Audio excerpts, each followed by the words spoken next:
আসসালামু আলাইকুম বন্ধুরা, আপনারা সবাই কেমন আছেন? আশা করি সবাই ভালো আছেন। আমি মাহমুদা আসাম থেকে বলছি। মাহমুদা সিম্পল সংসার চ্যানেলে আপনাদের আরও একবার স্বাগতম জানাই, আরও একটা নতুন ভিডিওর সাথে। আজকের ভিডিওটার টপিকস আপনারা হয়তো দেখে বুঝতেই পারছেন। আজকের ভিডিওটার টপিকস হলো আমি কিভাবে বাসা বদলানোর প্রস্তুতিগুলো নিচ্ছি। তো আজকের ভিডিওটা না টেনে আপনাদেরকে পুরোটাই দেখার অনুরোধ রইল, আশা করি ভালো লাগবে। আর আমার মতো যারা ভাড়াটিয়া বাসায় থাকেন এবং বাসা বদলানো হয়, তাদের জন্য অনেক কিছুই টিপস আছে। আশা করি আপনাদের কাছে ভালো লাগবে আর অনেক কিছু শিখতে পারবেন। তো আজকে আমি ভিডিওটা স্টার্ট করলাম আমার ঘরের সমস্ত যেগুলো ফুল, ওয়াশেবল বস্তু যেগুলো আছে সমস্ত কিছু ধুয়ে ভালো করে পরিষ্কার করে নেব।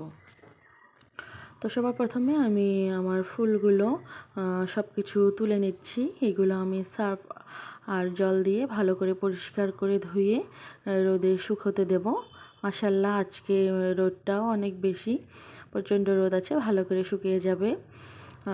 এতে করে কি হয়, যদি বস্তুগুলো সব কিছু ভালো করে ধুয়ে নেওয়া হয়, তবে নতুন বাসাতে গিয়ে আর কোনো ঝামেলা থাকে না। আমার মতন যারাই ভাড়াটিয়া বাসায় থাকো, তারা যদি বাসা বদলানোর প্রস্তুতি নিচ্ছ, তবে যদি হাতে সময় থাকে, ঘরের সমস্ত বস্তু, ফুল, বাসন বর্তন, ডেকোরেটিভ আইটেম যেগুলো ওয়াশেবেল সেগুলো ওয়াশ করে বাকিগুলো ভালো করে মুছিয়ে নিয়ে প্যাকিং করে নেবেন। এতে করে আপনার নতুন বাসায় যেয়ে আর এগুলো নতুন করে ধোয়াধুয়ির ঝামেলাটা থাকবে না, খুব সহজেই গুছিয়ে নিতে পারবেন। যেহেতু আমি একা, আমার কেউ নেই সাথে এগুলো করার মতো, আমি একাই থাকি। তো আমার হাতে যেহেতু 3-4 দিন সময় ছিল বাসা বদলানোর আগে, তো আমি একদিন করে ভাগ ভাগ করে সব কামগুলো ভালো করে গুছিয়ে নিচ্ছি। আপনারা দেখতে পাচ্ছেন আমি সমস্ত ফুলদানিগুলো ভালো করে ধুয়ে রোদে শুকিয়ে দিলাম। এরপর ঘরের যেগুলো ডেকোরেটিভ আইটেম আছে, এই সব বস্তুগুলো আমি কলিন দিয়ে ভালো করে পরিষ্কার করে নিচ্ছি। এগুলো ভালো করে পরিষ্কার করে নিয়ে আমি বক্সে প্যাকিং করে নেব। হ্যাঁ, একটা কথা বলতে চাই, বক্সে যখনই আপনারা প্যাকিং করবেন, যেমন ডেকোরেটিভ আইটেমের বক্সটা আলাদা, ক্রোকারিসের বক্সটা আলাদা, এরকম করে সেপারেট করে নেবেন। আর সমস্ত বক্সের উপরে আপনি রাফলি জাস্ট লিখে নেবেন যে ক্রোকারিস আইটেম বা ডেকোরেটিভ আইটেম, এমন করে লিখে নেবেন। এতে করে নতুন বাসায় যেয়ে আপনারা যখনই ঘর গুছিয়ে নেবেন, আপনাদের মানে খুঁজতে হবে না যে কোন বক্সে কি আছে। আপনারা দেখেই বুঝতে পারবেন যে আচ্ছা এই বক্সে এটা আছে, এতে করে সুবিধা হবে। তো আপনারা দেখতে পাচ্ছেন আমি কিভাবে বক্সে করে সমস্ত ডেকোরেটিভ আইটেমগুলো আলাদা করে নিচ্ছি। আর যে বক্সে আপনি জিনিস নেন না কেন, যদি বক্সটা একটু বড় থাকে, সমস্ত জিনিস দিয়ে একটু জায়গা থাকে, আপনি টুকিটাকি যে কোনো বস্তু আর সেই বক্সটাতে নিয়ে নেবেন। এতে করে বক্স কম হবে, তাতে আপনার সুবিধা হবে। তারপর আমি আমার যেগুলো থালা বাসন আছে সেগুলো একটা বড় বক্সে নেব। যেহেতু একদম কমও না, একদম বেশিও না, মিডিয়াম কিছু আছে, সেগুলোর জন্য একটা অল্প বড় সাইজের আমি একটা বক্স নিলাম। আর বক্সে করে আমি আমার প্লাস্টিকের, সিরামিকের যেগুলো থালা, গামলা, বাটি, সেগুলো তলে নিলাম। তার উপর আমি ট্রে দিয়ে একটা বালিশ চাপা দেব। বালিশ চাপা দিয়ে তারপর আমি আমার কাচের গ্লাস, কাচের কাপ, কাচের বাটি এবং কাচের মগ সেগুলো নেব। এরকম করে নিয়ে দেখবেন আপনারা একটা আপনার গ্লাস বা বাটি বা যে কোনো বাসন আপনার কিচ্ছু হবে না, কোনো ক্ষতি হবে না। এরকম করে নিলে একদম সেফ থাকে। যেহেতু আমি আগেও বাসা চেঞ্জ করেছিলাম, তো 2বার বাসা চেঞ্জ করেছিলাম, তো ফার্স্টবার আমার অনেক কিছুই ক্ষতি হয়েছিল। ফার্নিচার বলেন, আমার গডরেজ ছিল, সেটাও আমার অনেকটাই ক্ষতি হয়েছে, যেহেতু আমি জানিনি যে কীভাবে বাসা বদলানোর প্রস্তুতিগুলো নিতে লাগে, কীভাবে জিনিস জানাস প্যাকিং করতে লাগে। তো তারপর আমি ভাবলাম যে এরকম করে নিলে হয়তো বস্তুগুলো সেফ থাকবে। হ্যাঁ, আসলেই এগুলো সেফ থাকে, এরকমভাবে নিলে আপনার কিছুই ক্ষতি হবে না। তারপর আমি কাচের বাসনগুলো ভালো করে বালিশের উপর রেখে, ট্রেগুলো রেখে তার উপর আরেকটা বালিশ চাপা দিব। তারপর আমি আরও কিছু কাচের বাটি যেগুলো আছে সেগুলো দিয়ে এর উপর আরও একটা বালিশ দিব। একটা বালিশ তো আমি তলে থালা বাসনগুলো রেখে একটা বালিশ দিয়ে তার উপর কাচের গ্লাস, কাপ এগুলো দিলাম। তার উপর আরও একটা বালিশ দিয়ে হেভি কিছু যেগুলো কিছুটা ওয়েট আছে সেগুলো দেবো। এতে করে যখন আমরা বাসা বদলাবো তো লোকেরা যখন এই বক্সগুলো কার্টুনগুলো উঠাবে তখন একটু ঝাঁকি মারলেও জিনিসগুলো আমার সেফ থাকবে, একটা জিনিস আমার ভাঙবে না। তো আপনারাও এরকম করে ট্রাই করতে পারেন। আশা করি উপকৃত হবেন, আপনার কোনো জিনিসই ক্ষতিগ্রস্ত হবে না।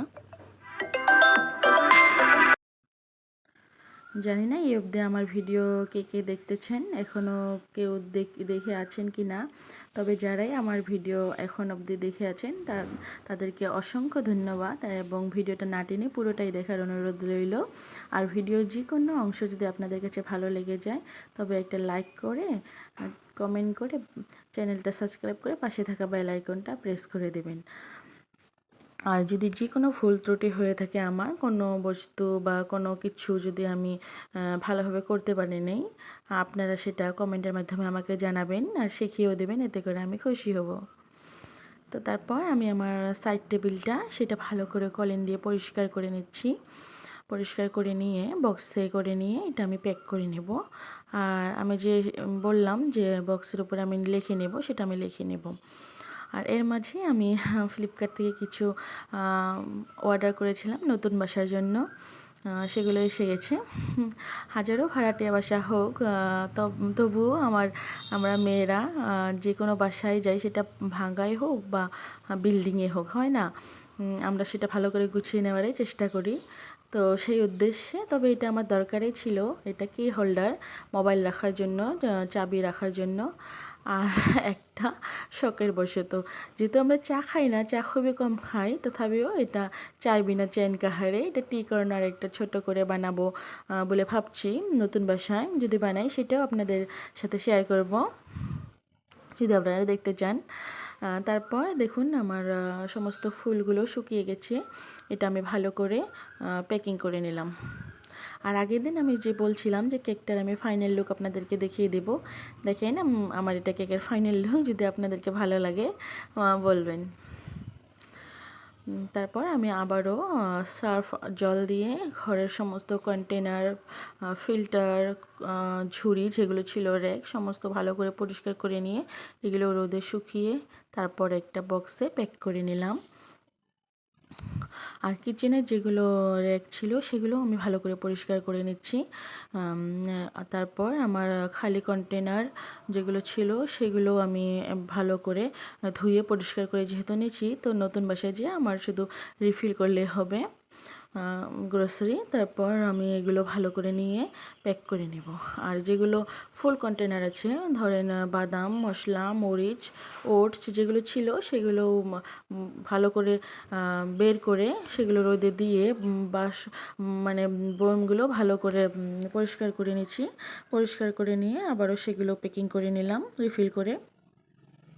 তারপর রাইস কুকারটাও আমি বক্সে করে নিয়ে দেখুন এইভাবে লিখে রাখি।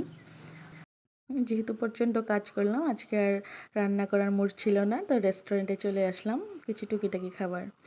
আর আজকের ভিডিওটা আমি এখানেই শেষ করি, আশা করি আপনাদেরকে ভালো লাগবে।